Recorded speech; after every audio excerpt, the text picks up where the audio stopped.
One of my ideas for an alternate long weekend is instead of picking up that car at Keflavik Airport, driving to the south and doing this ring with Reykjavik, if you've done that, or if you just want to be in a place that is less expensive, what I would actually do is take a domestic flight to Akureyri. So you land, then you're going to get on a very short domestic flight to Akureyri in the north.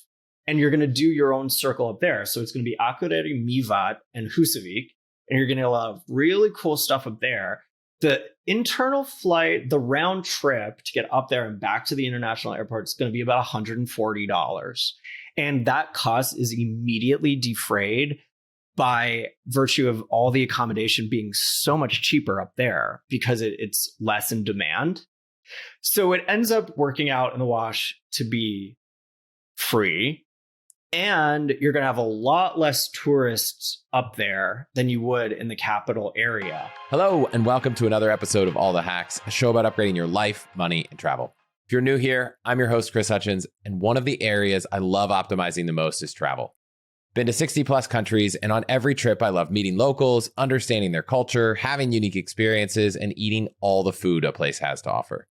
So a few months back, I started doing episodes on top travel destinations, and the feedback I got from you all was so positive, I'm going to keep it going.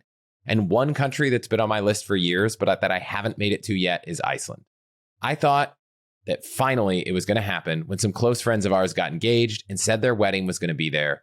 But it ended up being scheduled only a couple weeks after our youngest daughter was due, so it didn't happen.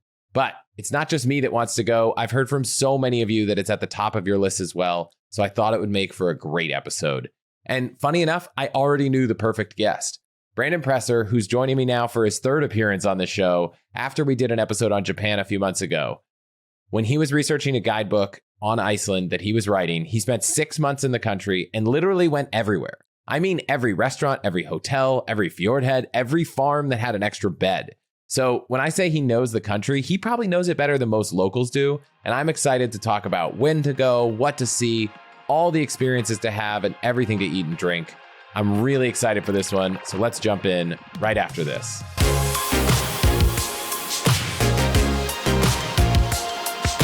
Brandon, thanks for being here.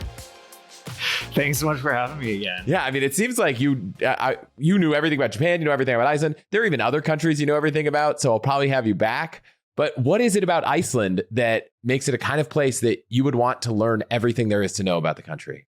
Well, I think I approach travel in thinking about a destination qualitatively and quantitatively. And so for me, doing Iceland was really, really rewarding when I was writing the Lonely Planet Guide, because I would finish a trip like 6-7 months in the country and I'd go, okay, I have actually seen everything. I have been to every single place. I have vetted everything that there is to do. There is no such thing as not found in the guidebook, because if I didn't put it in, it's not worth doing. And so there was a great amount of sort of quantitative satisfaction that I had seen everything. And then I could kind of pivot to the quality and then troubleshoot, exactly what a perfect trip for any type of traveler and any length of trip would be like. Okay, so but what is it about Iceland? Like what makes it so special? On my first trip to Iceland, I learned a lot of Icelandic words, which I think is important, and we'll get to that soon. But one of my favorite words in Icelandic is krauma. Krauma means simmering. And it's in two senses. Krauma simmering like the earth is shaking. There's volcanoes erupting. It's an active geological environment. And then krauma simmering as in creativity. The spirit of the local people, the imagination they have, the cool design, the music. And I think those two things together, the nature and the culture, make a place like you've never seen before. Yeah, I've seen so many pictures, and I don't know how somehow it's escaped our travel list for so long, which will change. I'm sure by the end of this conversation, I'm going to be going to book flights. It's a small country. You keep going back. Does that mean that there's always something to find, even though you've seen it all? Definitely. And I think one of the weird things about Iceland is that you can visit the same thing twice and have a really dramatically different experience. So a good example of that would be a hike. Even a 1 hour hike along the coast, you could do it at 11 p.m. in June and you have the midnight sun and there's this eerie quiet in good weather and you're with friends, or you could do it in the middle of winter and it's stormy and brooding, and you'll see the country in so many different ways. And that weather and the vibe, it's always something new. But then there's something else in Iceland that is sort of a big takeaway for me, and a lot of what I learned in Iceland is something that I actually do in my regular life, which is Icelanders think of their lives in eras. They don't think of graduating from college and taking on a job in a certain field and they're like, okay, that's it. Like I'm going to be a lawyer for the rest of my life. Icelanders have this notion of, okay, I'm going to own a restaurant because that's what I'm passionate about right now. And 5 years later, they're like, you know what, I'm going to get my teaching certificate because I really want to teach elementary school. And then 7 years later, they get interested in being an interior decorator and they open a design firm. And, with such a small population and with such good social equality, these things are possible. And so I like to think of my trips to Iceland and I go all the time, as eras. And every time I go back to Iceland, I sort of reflect on myself and, what's changed in me, in the last year since I've been there. And what era am I in? Okay, so how do we even start to think about this? Like, I haven't gone to Iceland. So let's say I'm planning a trip or anyone's planning a trip. It's a small country. Does that mean it doesn't need the full kind of 2 weeks to give it justice? Is there too long of a trip, too short of a trip? I would say that you can do any trip that you can. It's worth doing. And the first thing to remember, is it's so close to the United States. Of course, it's very close to Europe as well, depending on where you're coming from. But if all you have is 4 days, we'll get through some planning ideas for the perfect 4-day trip. I mean, if you have 10 days, even better. But I kind of want to challenge you to think of Iceland as a place that you can keep going back to. I think a lot of Americans like to go back to Mexico and, even for a long weekend. This can be a long weekend place that you can have 6 different versions of that long weekend and keep going back. Iceland Air has a stopover program on the way to Europe. So you can even tack on, 3 nights in Iceland on the way to your trip to Paris for free. Or, do it on the return. And so I think the big thing to start off with is that Reykjavik, it covers a huge amount of the population and urbanization in the country. So Iceland has 390,000 people, 240,000 of which live in the Reykjavik area. And so if you're going to plan a trip, you're definitely going to want to spend some time there. And I would say the first thing to remember is if you're going to math your trip, 20 to 25% of your trip should be in Reykjavik and the rest should be out in nature. And I think a lot of people do the opposite, where they base themselves in Reykjavik and then do trips out into the nature. You need to keep your time in Reykjavik to around that 20, 25%. So a 4-day trip, do 1 night in Reykjavik. If you're doing a 10-day trip, 2 nights in Reykjavik. Because you're really going for that mix of nature and culture. But you're really just going to get like a tiny Scandinavian city if you base yourself in Reykjavik the whole time, which isn't like huge value add. So one challenge I have is, we have kids. Does that mean you're going to be staying in, 1 or 2 places or 1 or 2 nights in a place, then move? Or when you say the other 75% of your trip, could that be in 1 or 2 places in nature? Yeah, totally. I mean, we can jump right into what like a good 4-day trip would look like, if you want.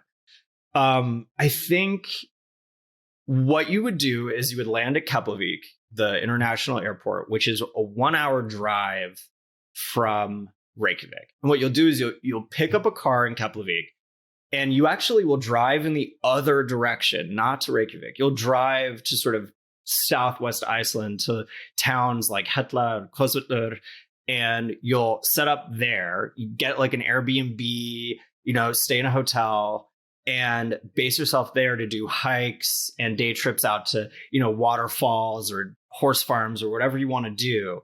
And then as the trip comes to an end, you'll drive into Reykjavik, spend a night there, spend a day there, and then head back to the airport. If you have the means, sneak in a night at the Blue Lagoon retreat, specifically retreat, because it's absolutely unreal. It's an amazing hotel. Or get the spa package at the retreat, which gives you a day pass to this like private Blue Lagoon. And then you head home on your flight from Keflavik. Okay, so that would be the perfect So we trip. did jump ahead a little bit. Let's rewind a little and just like, Iceland is a place where you can go and be very cold, or you can go and have sun 24 hours a day. How do you even think about when to start planning a trip? Is there an ideal season? Is it different depending on what you want to do? Yeah. So if you're thinking about it in terms of wanting a lot of daylight, right? The solstice in June is going to have 24 hours of daylight.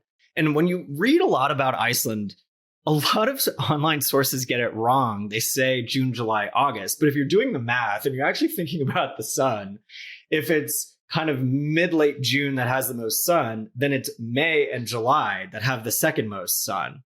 So if you want all of that daylight, I would look at doing, warm weather during the summer. Best hiking is July and August, when practically every pass and every road is open because the weather has warmed.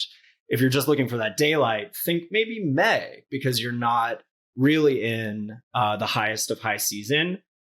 But in the way that people know the glory of the midnight sun and all of that good stuff, they think that there's basically darkness for the rest of the year. But I love going in March and October because you actually still get, so for example, March 1st, you have the sun coming up at around 8:30 a.m. and the sun goes down at like 6:30, 6:45. You still get a full day of daylight and you get some glow on the horizon.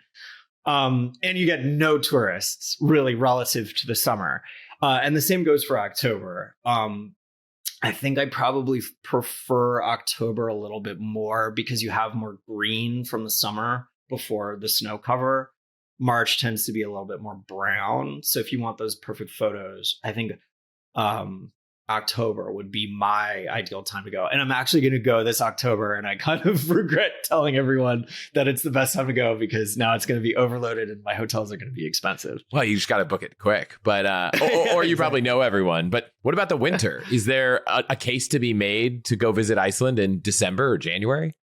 Yeah, absolutely. Much in the way that the Danes have commoditized this idea of hygge, this coziness that is so cozy, it's sort of impossible to describe. The Icelanders embrace that as well.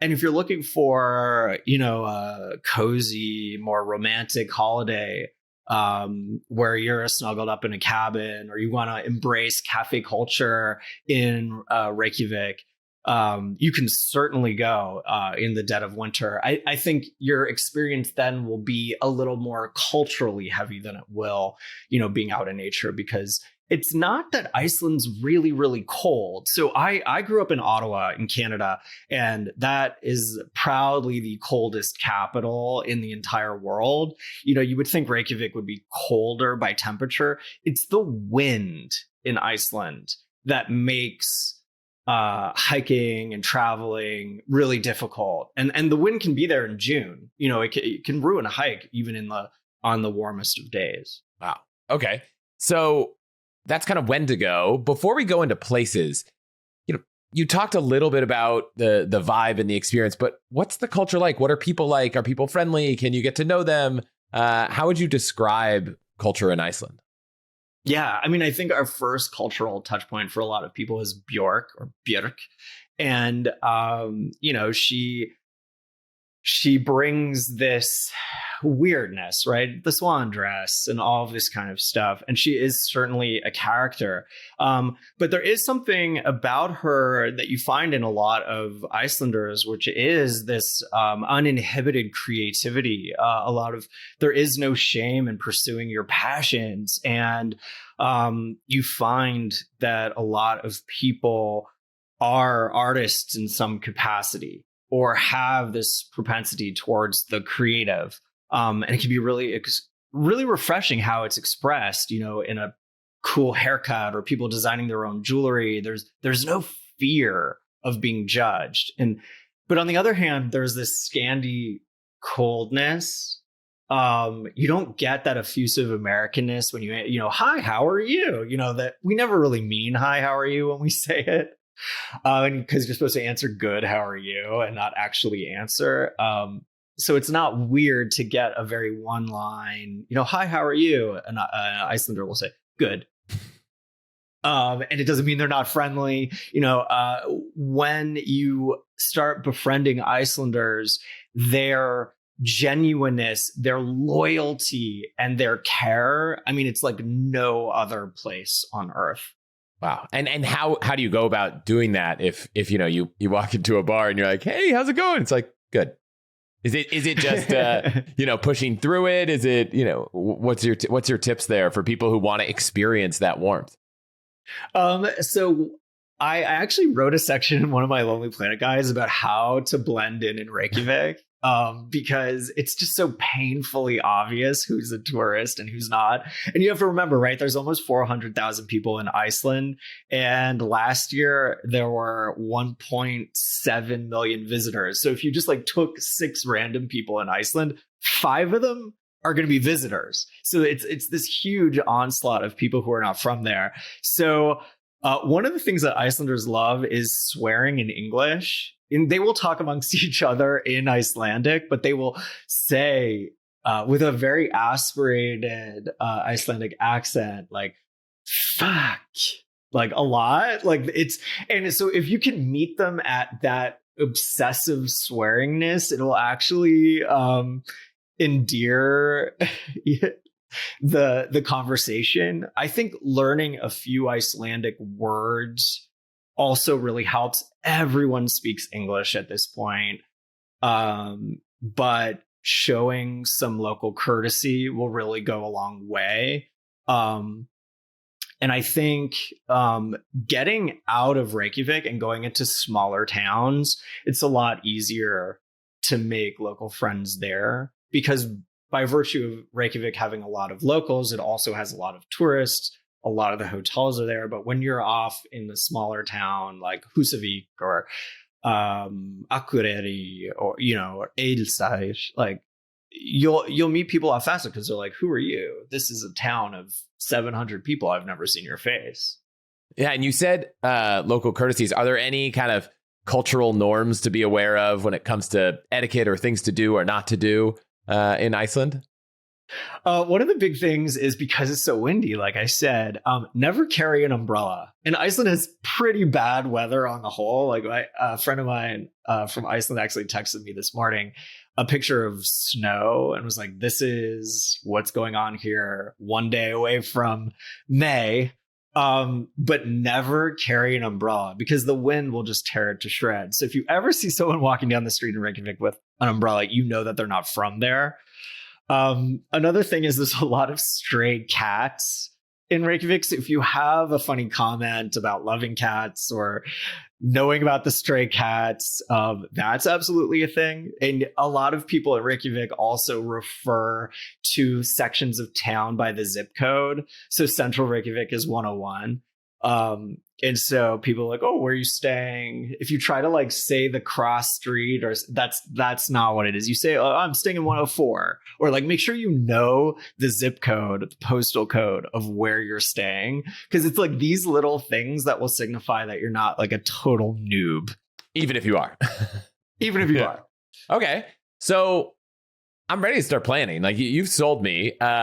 What are some of the real highlights that someone needs to make sure to include on any trip? And then let's talk about, you talked a little bit about 4 days, but let's talk about planning a week or 10 days. Okay, so to give you a sense of Iceland's size, it's about the size of Ohio, but you're never going to drive through Iceland in the middle. Like you're not, the sort of Cincinnati, Columbus, Cleveland chevron. You're never going to drive that. Instead, you're going to have to drive the circumference of the island. And there's a very aptly named road called the Ring Road. And a lot of people set their sights on the Ring Road when they want to visit. And I think if you were to complete the Ring Road without stopping, I think it would take about 17 hours. And so a lot of people think, okay, I'm going to do this in like 5 days. Like I'll drive, 5 hours a day, look at cool things out the window, stop every once in a while for a cool thing. I wouldn't attempt the Ring Road unless you have 10 days. And I probably wouldn't even plan it so that you were moving like 2 hours and then a night, 2 hours and then a night. I would actually try to book 2 nights every time you stop, so that it doesn't feel like a total slog. And while you will see beautiful things out the window on the Ring Road, and all the car accidents in Iceland happen because people see something so beautiful that they slow down, not realizing someone's right behind them. They don't pull off the road, that kind of thing. But you really need to get off the Ring Road. All of the best stuff are all along the detours. And so giving you the luxury of time will definitely give you the opportunity to see those cool things.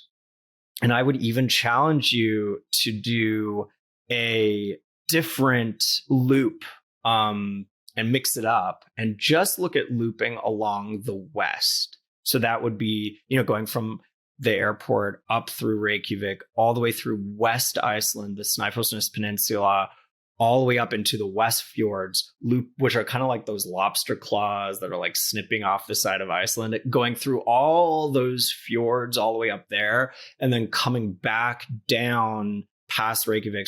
There's a different way that you could come down, so you're not doubling back on anything you've done.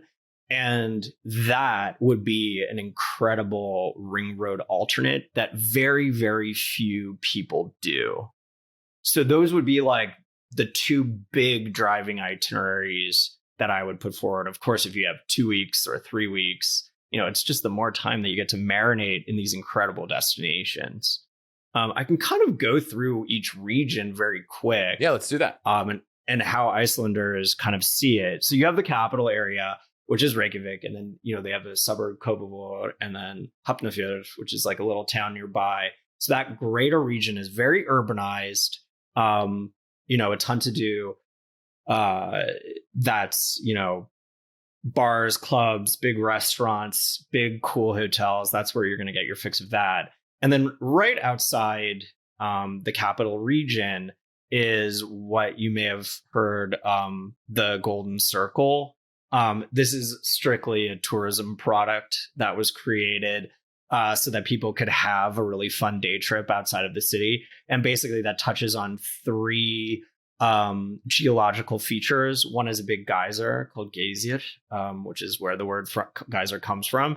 And then Gullfoss, which is golden waterfall. And then Þingvellir, which is where the old parliament was and where actually the continental plates are cracking open.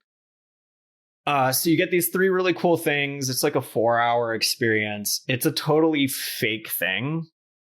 And you could certainly drive through it on your way to something else. What's sort of exciting is just beyond that, Blue Lagoon is actually opening a brand new second resort up there. It's just about to open. So that's really exciting, and will kind of change the flow of how people are moving through that Golden Circle. But the thing to remember, and before I kind of like quickly touch on the regions, is that there's no such thing as like the waterfall that you have to see. You can hike anywhere in Iceland and it's absolutely beautiful. And there's waterfalls that you think you'll have discovered because there's no tourists there. So I would kind of stay away from the Instagram version of Iceland that has prioritized really random places like this waterfall or this gorge or this fjord, and keep things a little bit more up in the air.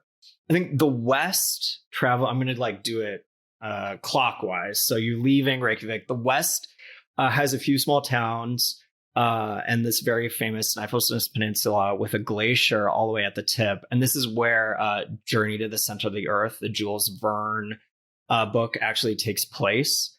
It's beautiful. There's a lot of hot springs, horse farms. You can do a loop of the peninsula and it could be its own sort of golden circle in its own right. A lot of the sagas, so Iceland's very rich history that's detailed in these very sort of Dickensian, like Shakespearean, he killed this person and that person, revenge killed that person. That a lot of that takes place in the West. Then beyond the West, you go up to the West Fjords, which I mentioned earlier. This is my absolute favorite region in Iceland. This is Iceland on steroids. The fjords are fjordier. Everything's like really dramatic. The waterfalls are huge. There's some like abandoned herring factories that have been turned into cool places to stay. Like it's just totally unreal up there. The best time to visit is July and August for that region, because it can be a little bit trickier to get through some of the roads. There's a lot of road closures in the off season. But if you are going in the peak of summer, I would devote all of my energy and go up to the West Fjords. I absolutely love it up there, and try to get there as much as I can, even though it's pretty far out of the way. For what it's worth, for anyone listening, I just pulled up Google Maps while Brandon's talking so I could like kind of just track where you are. So are we on like the north side? Like what are some towns so I can make sure I'm in the right place? So each region has their main town. And so the west is Borgarnes and Stykkishólmur. Those are the two kind of main towns. And then up in the West Fjords, you have Ísafjörður. Okay. That would be, if you were to want to fly domestically, and we'll talk about kind of flying to kind of cheat some time off of your itinerary, you would fly into Ísafjörður and then you could rent a car there and kind of drive around all of those fjords up there. And there's a really famous waterfall, not to go against what I just said about not coveting certain waterfalls, but everyone is kind of going gaga over the Gullfoss in the Golden Circle. There's Dynjandi waterfall that looks like an actual perfect bundt cake. And it flows. It looks like an AI generated a photo of it. It's totally unreal. There's some really, really, really cool towns up there that, have 50 people, 200 people, all with places to stay. And it really just feels like you're on the end of the earth. So then going across, so now you're kind of, at midnight on the clock is the whole northern stretch of Iceland. And the big city in that region is Akureyri. And Akureyri is the second city of Iceland. And to tell you how much smaller it is than Reykjavik, Akureyri has like 20,000 people on a good day. But it's really charming because it's the biggest city in the area. So there's like all these cafes and there's a bookstore and there are these restaurants. But when you're driving into the city, you can see it in its entirety. It's so tiny. There's something really charming about it. And people have a lot of northern pride, because so many of the rest of the people in the country live down in Reykjavik. So just beyond Akureyri, there's Mývatn, which Mývatn actually translates to fly water, because there's a lot of flies in the spring when everything blooms. But in the summer, it's absolutely stunning. But that whole area has had a lot of ancient volcanic activity, and there's some really cool formations to check out. And then Húsavík is like a college town nearby, like a really young, cool vibe. Best place in Iceland to go whale watching in season. You can go out and see dozens of whales. Really cool town to spend some time in. And then you kind of go along to the east. So, like 3:00, and those fjords are really thin and jagged and kind of have a similar vibe to the West Fjords. Some really extreme mountains meeting water, some really cool little towns. And then, you kind of come around to Skaftafell, which is like a really cool geological formation, the glacial lagoon, which you might have seen on Instagram. And then you have the black sand beaches in the south, and that curls all the way back again to that Golden Circle area. So you went through the whole south pretty fast. Is that kind of maybe something that's often left off an itinerary, or? So the south is extremely popular because it's super easy to get to, and the roads are always clear and really flat because of a lot of northern weather will hit the highlands of Iceland and dissipate. So you'll get rain, but you might not get as like extreme winds or, you know, things that would close a road. So I find like a lot of people on short itineraries will kind of do that southern area. Vik, which is about halfway, kind of 6 o'clock when you're looking at Iceland as a clock. Vik is kind of the farthest point a lot of people go on a short trip. And then everything that's sort of west of Vik are the stuff that people explore. So there's like a really good waterfall at Skógur, and you can do some really cool hiking around Skógur. And my favorite hike in all of Iceland is actually from Skógur up over where that big eruption was back in the like about 12 years ago. And then you land down into a valley called Þórsmörk between 3 glaciers. So the weather's always like pretty good in Þórsmörk because it's protected by glaciers. And that hike is called Fimmvörðuháls. It takes a whole day to do. I would definitely recommend having a guide take you to do it. It takes like 10 hours. Then you end up in Þórsmörk for the night, and you could spend a night in Þórsmörk and then arrange to be picked up and driven back out to the ring road again. That brings up a good point. Guides, is that something that if you're going to Iceland, you're like, you probably should organize a lot of guides and trips, or can you do this all on your own, except maybe a few things like what you just mentioned? Well, the one thing that a lot of people do is they get in trouble when they take their little Yaris car on an F road. So F roads are F for fjall, which means mountain. And it is strictly prohibited to drive your rental car unless you have like a chonky, you know, SUV 4-wheel drive. But it will say like in a sticker in the vehicle whether or not that car can go on an F road. You will know. And I mean, in the times that I've driven by broken cars on F roads because a tourist thought they were superhuman and thought they could do it. I mean, if I had a nickel, I would honestly be a millionaire. So you need a guide for that. I wouldn't want to try to get a car across a small river and having it swept away. You know, if you really want to get into the highlands, go to places like Þórsmörk or, you know, have that kind of rewarding experience. I would absolutely hire a guide. I would also hire a guide because, like I said, you don't have to be precious about the exact trail to hike or the exact, you know, gorge to check out or waterfall. And what a guide will do is a lot of them have significant training, and they're going to know, okay, you know, the weather is coming in from the west. So we were going to hike in the west, but today, you know, we'll hike eastward. We'll have beautiful skies and a chance of northern lights. And they'll switch it up, and they'll know because they have that experience from growing up in rural Iceland, what the weather is doing. And they'll just optimize your hike. Like, you don't have to put on your raincoat and have terrible wind just to say that you walked from A to B. Your guide will give you the exact same experience that you didn't even know existed by walking you from C to D. Okay. That's the value. Yeah. And any tips for finding these guides to get a good one, or is it easy? Yeah, you know, I'm kind of, Iceland's so small and there are a lot of tourism businesses, and I don't necessarily want to prioritize one over the other because it's such a tiny place. But I will shout out one of my favorite groups on the island, Midgard Adventures. They're just such a cool group of people. It's they're all really young, you know, they're in their late 20s and 30s, and they have just like this incredible spirit about them. And they really vibe with this, like, we're not just going to take you to this thing because you saw it on Instagram. We're going to give you a whole experience.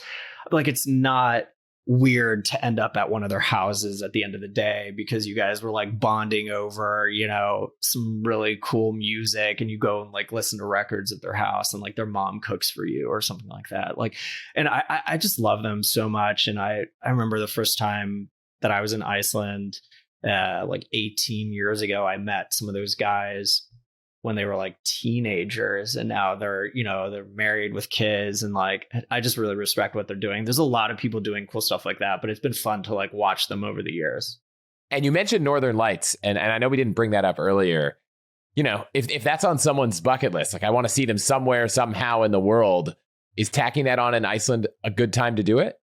Yeah, so we're actually about to enter the era of solar maximum for Northern Lights, and basically what that means is the sun is sort of on it's like an 11-year cycle of how it's producing flares. And so we're coming into solar maximum, which is supposed to be in 2024, but you don't have to be in full maximum to have great Northern Lights. So they're going to be great this year. And so there's 3 ingredients that you need for Northern Lights. You need flares, you need darkness, and you need a lack of clouds. And a lot of people are going to try to sell you on a Northern Lights tour.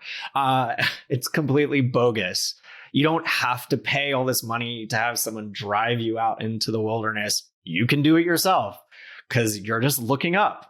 And if you're going to follow that 4-day itinerary we were talking about, where you're going to go base yourself in the wilderness, in a rural part of Iceland for the majority of your trip, you can just look out the window. But I've also seen amazing Northern Lights in downtown Reykjavik, because when they're good, they're good. And there's a website that gives you intel, vedur.is, vedur.is. It gives you intel on and a score on what the flares are going to be doing that night, and it'll also tell you how much cloud cover there's going to be, so you can kind of make a judgment. I think the scale goes to 9, but a 4 is good. Like if you get a 4, you're like, okay, I'm going to see some Northern Lights. If it's clear, the conditions have to be correct. And so because you need darkness, you would think, December and January are actually the best months, but it's not true.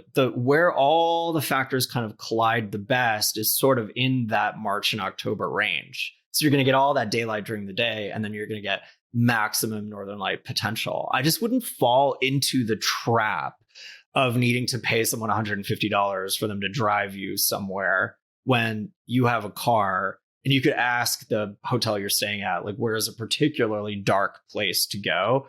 But like, if you're in Reykjavik, just drive an hour out of the city on the south coast. The best Northern Lights I've seen are in that area. And we didn't talk too much about transportation, but it sounds like everyone needs a car. Yeah, again, like, if you're going in the dead of winter, there's and you just kind of want to be cozy in a cabin, or you just want to be cozy in Reykjavik and kind of bop around. Like, you could certainly land in Keflavik and then take the bus up into the buses run all the time, and they're like coach buses. They don't feel like, a public bus that you might find in, a city in the US. And then we'll get to your hotel and you can kind of have your low key, experience in the city. But yeah, I would absolutely rent a car. It just really maximizes your ability to get out into nature, because that's why you're there, right? Nature and culture. Any tips on cars? I mean, you mentioned not all of them can go on certain roads.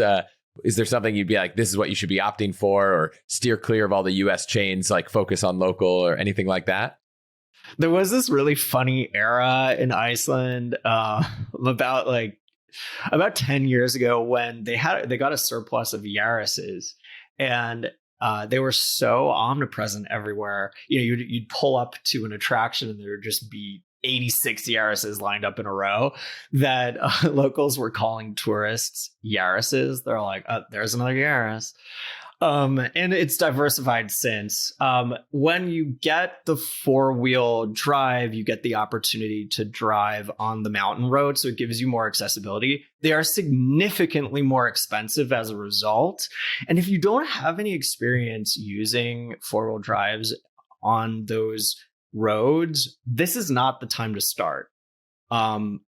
So my instinct would actually be to get an affordable vehicle so that it can get you around, if you're going to rent that Airbnb, out in Kosovo, and you're going to want to drive to a cool restaurant nearby and drive to do a few things. Do that and then save your money to splurge on a guide. And that guide will likely come with their own vehicle and take you up into the mountains or up into places where you don't really know where you're going. And it's not the time to try to figure it out.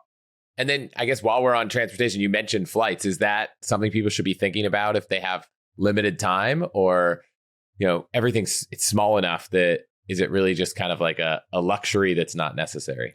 One of my ideas for an alternate long weekend is instead of picking up that car at Keflavik Airport, driving to the south and doing this ring with Reykjavik, if you've done that, or if you just want to be in a place that is less expensive, what I would actually do is take a domestic flight to Akureyri. So you land, then you're going to get on a very short domestic flight to Akureyri in the north, and you're going to do your own circle up there. So it's going to be Akureyri, Mývatn, and Húsavík, and you're going to get a lot of really cool stuff up there.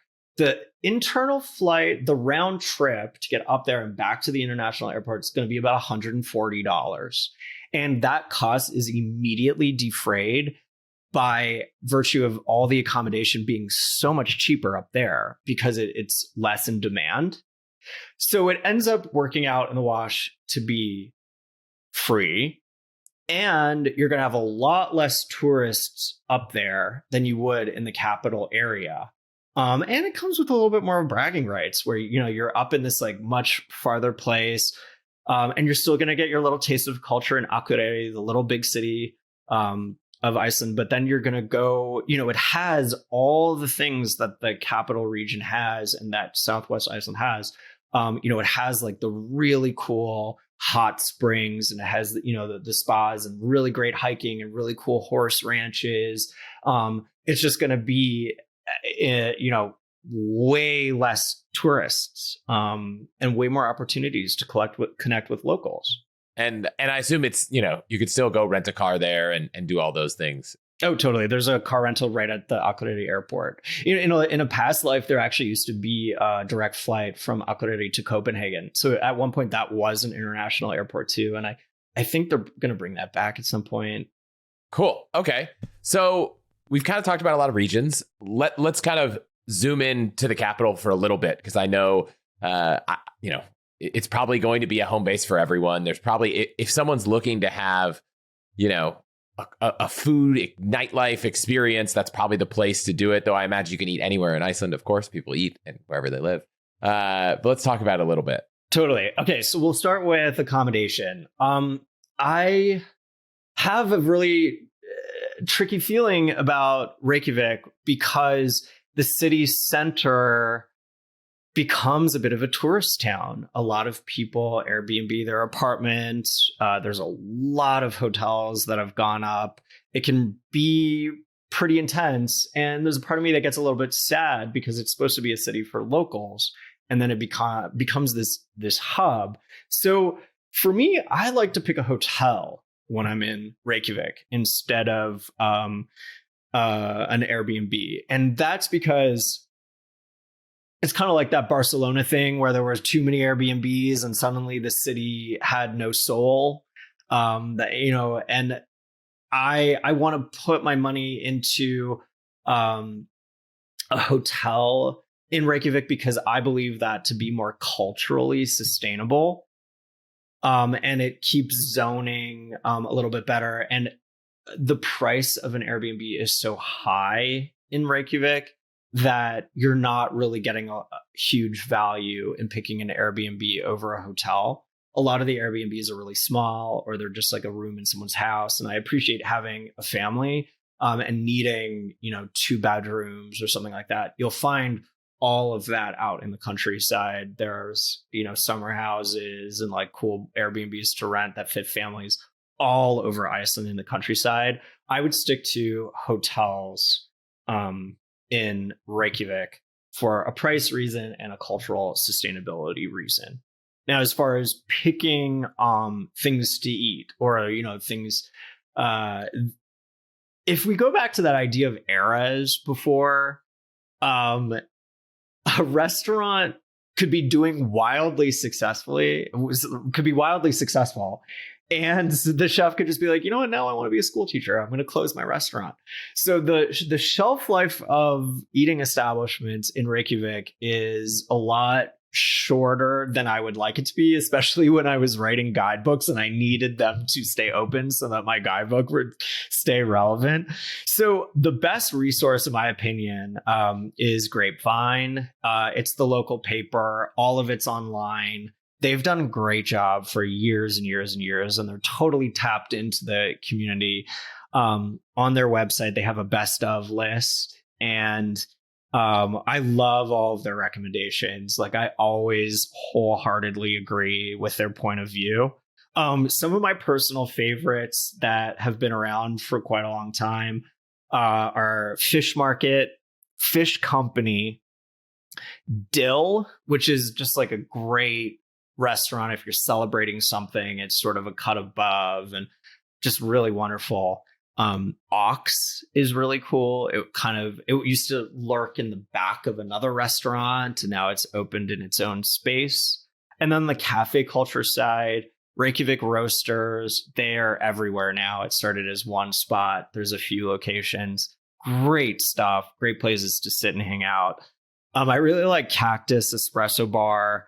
And all my friends in Iceland are talking about this new place that's opening called Anna that is getting a lot of buzz, and I'm really excited to go check that place out when I go back. The other thing also on the food side is not to snub fast food. Icelanders love their American style fast food and their candy. So you got to get a hot dog. And when you order the hot dog, ask it for it einar með öllu, which means one with everything. And it comes with like crunchy, like funyuny things on top. And that's a must. It's like, drunk food at 3 a.m. after you've been out at the bars. And, because Icelanders sort of covet American style fast food, or the way that we're doing food halls are really trendy right now. There's just food halls everywhere. And, when Iceland's really busy, it can be hard to get a reservation at a restaurant. So going for dinner at a food hall is totally worthy option. Because you don't have to plan. And then if you're with a bunch of friends, or if, you're both in the mood, you're just with one person, you're in the mood for different things, you can each get what you want. And I really like the one at Klemmer, that particular food hall. And then there's a new one at the post office, Posthus, that is pretty cool as well.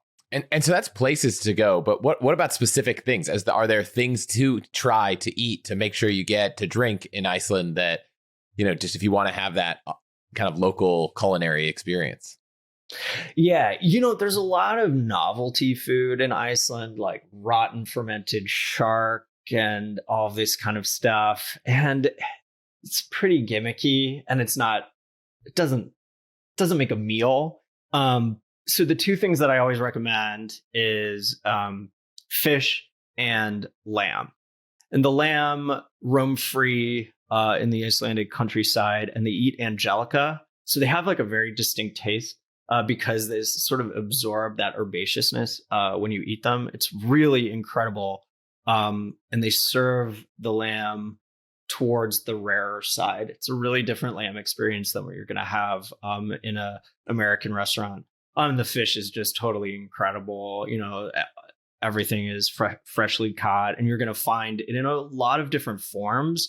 At the more down-to-earth restaurants, and a lot of restaurants in the countryside, you're going to get lamb soup or lamb stew, or a fish soup or a fish stew. And that's the perfect way to fill up for significantly less money while you're on the road. And it's in a vat, so like it comes quick and they serve it to you.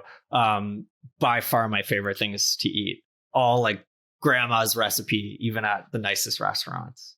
And I'm thinking about all these places you mentioned. Is Reykjavik small enough that it's pretty easy to get around? If you're there for 2 or 3 days, do you need the rental car there to go check these places out? Or how do you think about that? Absolutely not. If you're planning to only go to Reykjavik on your trip for a few days, do not get a rental car because parking is a total nightmare in the city center. All the locals have vehicles because they want to go out to their summer houses on the weekends. They want to get out of the city and explore.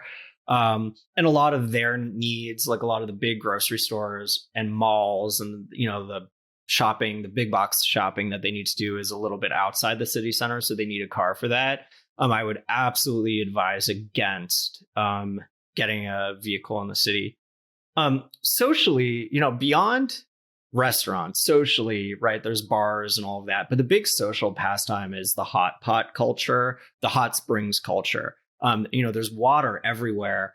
And, Blue Lagoon has been famous for a very long time. It's right near the airport, so a lot of people go. But I would highly recommend going to a municipal pool while you're in Reykjavik. There's a lot of them. My favorite one is Vesturbæjarlaug on the west side, and walkable from the city center. I've been there 300 times maybe, and it's totally walkable from the apartment that I used to have, which was right in the city center. And there's just a social element to bathing in the water. It's like the perfect hangover cure. I like going in the evenings. At the end of the day, it's like you've been walking around, your legs are tired, maybe you were on a hike.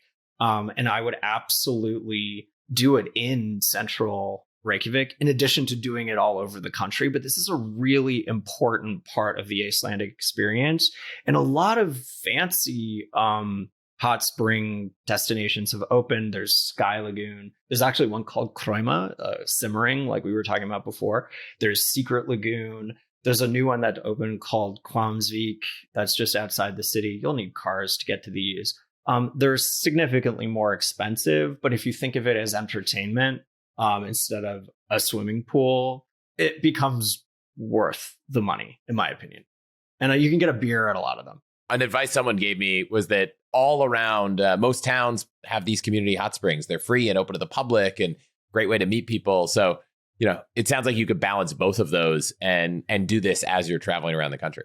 Yeah, there's a whole mixed bag of municipal pools all over the country. So a little municipality will have, a pool with where you could do laps and then a hot tub next to it where you can soak. And you have to pay a fee to use those. And then there's just ones in the wild where people have like cemented a little like thing, or there's like a barrel and you kind of get pointed in the direction. You can actually look on Google. If you Google hot springs, there's so many websites that are trying to commoditize this and make money off of you for clicking it. You could just get it on Google Maps. Like there's lists everywhere of where these are.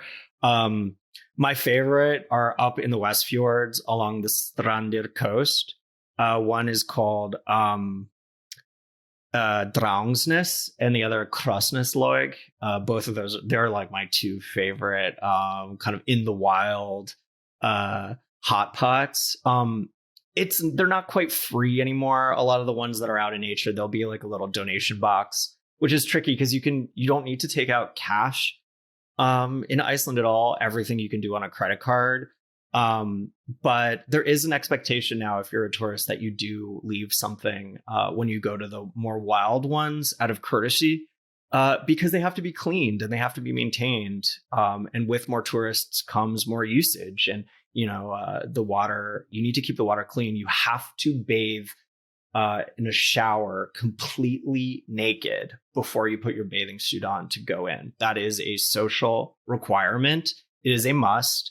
A lot of the fancier facilities have private showers. All the municipal pools just have, nozzles. You must get naked. A lot of the facilities used to have professional watchers that would watch you bathe to make sure that you were using soap to clean under your arms and your, bathing suit area.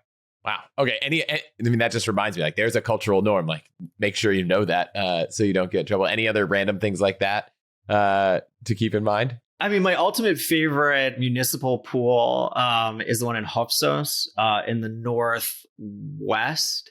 That one's super cool. It's like built like almost like an infinity pool, and it's pretty incredible. Like the ones you have to pay $50 to go to are kind of similar. So if you're in the region, detour to Hofsøs and definitely go to that one. Awesome. Any other things in Reykjavik to not miss? Whether it's, museum, art, nightlife, other things? I would definitely refer back to Grapevine for the latest on cool shops to check out. There's just a roaring design culture, and a lot of shops will have small boutiques of things that people are making locally or doing, and all over the city. Shopping is super fun. I don't know. I think by virtue of relishing experiences and knowing just the incredible nature that Iceland has, I don't love being cooped up in museums when I'm in Iceland. Like that personally isn't my favorite thing to do when I just like want to be out and exploring all of the destination's natural virtues. So, I mean, there's a few really wonderful museums. I definitely don't want to bash them, but I like cafe culture. I like, holing up and having, incredible cup of coffee, people watching, seeing who else is there, going to like cool shops, dialoguing with the people who own those shops about like the traditional loopy sweaters that they're making out of wool, from that to like, really cool bathing gear, interior design stuff, that vibe. I mean, we hit a lot of things. We talked about hot springs. We talked about hiking, northern lights, eating. What about the language? You said it'd be good to learn a few words. Any tips for which ones and where and how? Yeah, I mean, there's a few pronunciation conventions that can be really confusing. The rite of passage in Iceland is trying to name that volcano that erupted about 12 years ago that had the really, really long name. And there's like 100 YouTubes of news anchors flubbing the pronunciation. It's Eyjafjallajökull. And if you can nail that, people will be really impressed. So I would work on that before you arrive. A few things like on signs that you want to check out to kind of understand that there's a few extra letters in the Icelandic alphabet. So there's the eth, which is like a D with a slash in it. And that is pronounced like a the. And then there's thorn, which is like a P, but the cup of the P is like a little bit lower. It's sort of in the middle of the stem. And that's a like thing. And then there's a O with an umlaut. That's like, and then a double L is actually like the TL in kettle. So fjall is like FJALL. And, or like there's a place called Hellissandur. So it's not Hellisander, it's Hellissandur. And it's little things like that if you can get them right, like a H and a V has like a K sound. So there's a town outside of Reykjavik called Hveragerði, but it starts with an H. So like you'll kind of lose people if you're like, where's Havaragurdi? It's Hveragerði. So it's tricky, but you need to get these things in order for people to properly understand you. The J is like a Y. So again, the word for mountain, fjall is FJ, fjall, double L, TL. Those are just a few examples. So unlike some places where it's like, oh, maybe I should learn where's the bathroom, where's this? It sounds like maybe the better thing to focus on is just try to nail some pronunciation. So when you're talking about places to go and landmarks and stuff like that, you could just say them. Yeah, I would. The ones that I just mentioned, I would go back and re-listen if you are going and try to get those. That's like a good 5 or 6 to nail. There's a few more, but I feel like that might be too deep of a dive. That's a really good start. If there are 3 words that you're going to remember, gratitude, I think, is always the most important to express gratitude. So thank you, takk fyrir. And then people say bless, like bless you, bless when they say goodbye. So it's not religiously charged. It's just when you leave a store or say goodbye to someone, they will say bless to you, which can be a little confusing if you don't know what it's for. And then good day, good dine. Okay. All right. Any other kind of secret places, that great Iceland vibe, maybe not as crowded, that you want to tap on? I like really can't over express how much in the way that so many Icelanders live in the Reykjavik region. So many tourists congregate in the Reykjavik region. If you have the energy to get far away out of the region, the East Fjords or the West Fjords, you will have an experience that you covet with significantly less people. So if that is something that's really important to you, put in that energy, take that domestic flight or put in the drive, and you'll get that return. And I know you don't have kids, but you've met plenty of people that have traveled around Iceland. Kid-friendly place, culturally, and kind of some of the activities. A wonderfully family-friendly destination, to the point where in the news you'll hear like the biggest scandal that happens is, a teenager stole a car and drove it a block and then got out and returned the keys to the owner. It's that kind of cat stuck in tree. Yeah, it's that kind of destination where it's super safe, and there's a culture of leaving your children in their prams outside of a restaurant, because it's supposed to be good for them to be kind of bundled up in the cold. You'll find that all throughout Scandinavia, but it's not weird to go to brunch but leave your baby outside. Yeah, so this is something my wife and I were talking about, because it's also true in other countries, like you said, and so don't be alarmed if you see that here, because I think in the States, people would definitely freak out. Yeah, totally. And I mean, kids are going to love this. It's such a candy-friendly destination. And there's ski. It also is very proteinous kind of yogurt that's absolutely delicious. But there's a lot of things that kids are going to love. Like the amount of licorice, there's like a bizarre licorice obsession. And they have all of these really cool candies. Like Hrein is my favorite. And it's basically like a Kit Kat in a Rice Krispie treat dipped in chocolate. And every time I go, I bring back like 20 boxes of Hrein.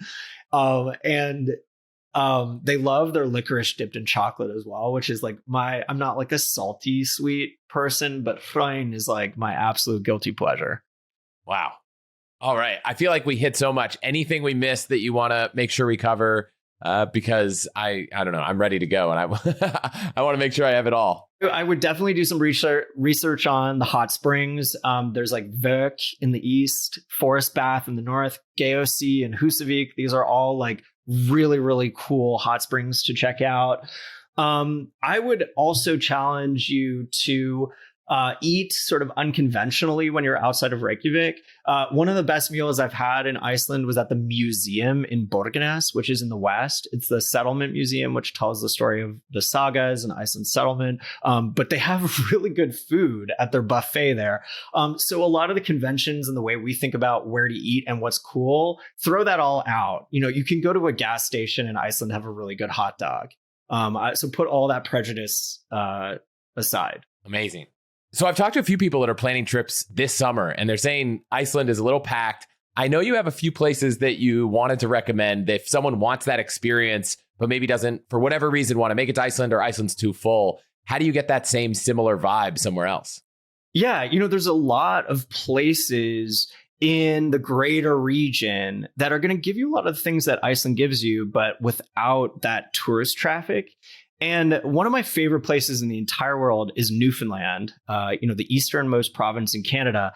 And a lot of people, I don't know, Canada has like a problem with perception. Like people don't find Canada sexy, but Newfoundland is an island. It looks like it broke off Iceland at some point, millions and millions of years ago. It has all the fjords. It has this really distinct culture. Local Canadians actually still have a brogue, like a Scottish brogue in some of the smaller towns. And you could do a really cool trip from the States where you fly in to the capital, you rent a car for like 4 or 5 days, drive up to the Bonavista Peninsula, stay at really cool inns and B&Bs, or even rent a cottage. And you're going to get like icebergs, whale watching, amazing hiking. One of the best hikes in Canada, the Skirwink Trail, is up there.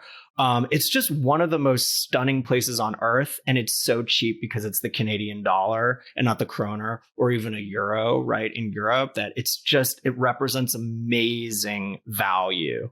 I love northern Norway as well. There are tourists up there, but Lofoten is sort of a peninsula of islands that have all been strung together by bridges. I am obsessed with that area, and it's the most dramatic mountains and water, and you can rent these old fisherman huts, these bright red cabins right out on the fjord. That area is really, really special to me. I've been there 5 or 6 times, and I'm always desperate to go back. That will give you a lot of the same energy, and you can really visit that any time of the year as well. And Greenland is ascending right now. They're actually building new international airports that are going to have direct flights from the US, and that's going to start in late 2024, early 2025, and it's just going to completely change the island. You're getting everything, this incredible, curious Greenlandic culture, flashes of Scandinavia and that Danish vibe, and extreme desolation and nature. I'm really excited for Greenland to evolve, because right now you have to fly actually through Iceland or through Copenhagen. So it's a really big trek for an American. But when those airports open, everything is about to change. Wow. Yeah, you might be the first person I've ever talked to that's even been to Greenland. So yeah, I've been twice. But I think I remember when I introduced you in a previous episode, it was like you've probably been to 130 plus. So you've probably been almost everywhere, places that most of us have never been. Any other places this year you've got on the docket that you're excited to check out? Well, I'm definitely going back to Iceland and spending some time there. I'm really excited to get back because it's been about, 18 months. I don't know. I'm pretty open. The summer is looking really, really, really busy as far as movement. There's still a lot of pent up kind of anger that the pandemic had us all shut in. Prices are really, really high. I'm really interested in kind of dipping into more emerging destinations. Like I'd really like to visit the Caucasus and Georgia in particular. That's high on my to-do list. I'm going to go back to Japan at the end of the year again, because I always spend November and December in Japan. I'm excited about some islands in the South Pacific that are ascending and some West Africa. Wow. All right. This has been incredible. Like I keep saying it, but it's like we've been talking about taking this trip to Iceland for almost a decade. And now I feel like as soon as Amy hears this episode, she's like, all right, let's get it booked. All right. There's one more thing that I wanted to mention. The Icelanders believe in a hidden world and hidden people, which means that there are elves that we can't see that are lurking in stone formations. And you'll find a lot of the names of things like farms or Elf Church or Elf Lake, like Alftavat, Elf Lake. And the government actually has someone who can communicate with a hidden world on retainer. And so when they want to build a new road in the middle of a lava field, they actually have to consult her to check if the elves are okay with their land being touched. And I just love that there is this very quirky facet that sort of underlies your experience. Is there any way that someone traveling could like soak that in? Is there some like elf tour, or can you meet with this government representative of the elves? There is. There's actually a place called the Elf Garden in Hafnarfjörður, which is the town just outside of Reykjavik. A really easy drive if you have a car. It's in the greater Reykjavik area. And it's the woman who used to work for the government doing this. And she has an elf center. And you can learn where the elves are hiding. And, if she's around, you can talk to her. Okay, Brandon, I have one more thing. This is a little bit of a long shot, and so feel free to say no. But on the wild chance that we could get a handful of people in the All the Hacks community interested to plan a trip to Iceland, would you be up for like being a part of that and organizing some kind of like All the Hacks Iceland experience that, meets the needs of these people? So if we're coming with kids, like we'll find someone, maybe a local teacher who can watch kids during the day so we can go on some of these adventures if kids are young, that kind of stuff. Oh, definitely. I mean, 3 phone calls and we'll have one of the best guides all to ourselves to take us on the hidden hikes, check out some of those hidden hot springs that no one else knows about, meet some locals, spend time with them. Oh, yeah, let's do this. Okay, so I'm going to go allthehacks.com/Iceland. I'm going to put a small survey.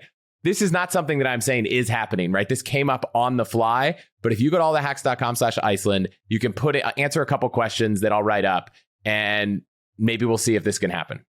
Where can people stay on top of all the travels you're doing, everything you're writing, because you just have such a great wealth of knowledge when it comes to all this stuff? I try to post organically on Instagram, when I'm on a trip researching for, I write mostly for magazines now. I write a lot for Bloomberg and Vogue and Condé Nast Traveler and Travel and Leisure.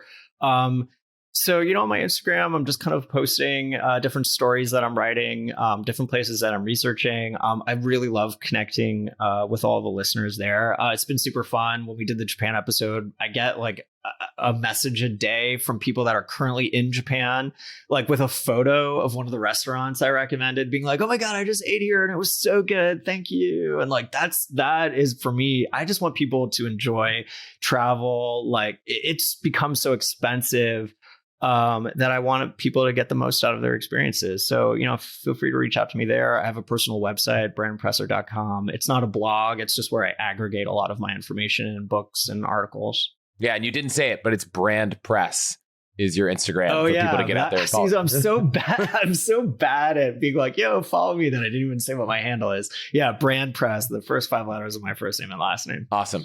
All right. Thank you so much for being here. I will send you some notes when we're there, which hopefully isn't too far from now. Awesome. Thank you so much.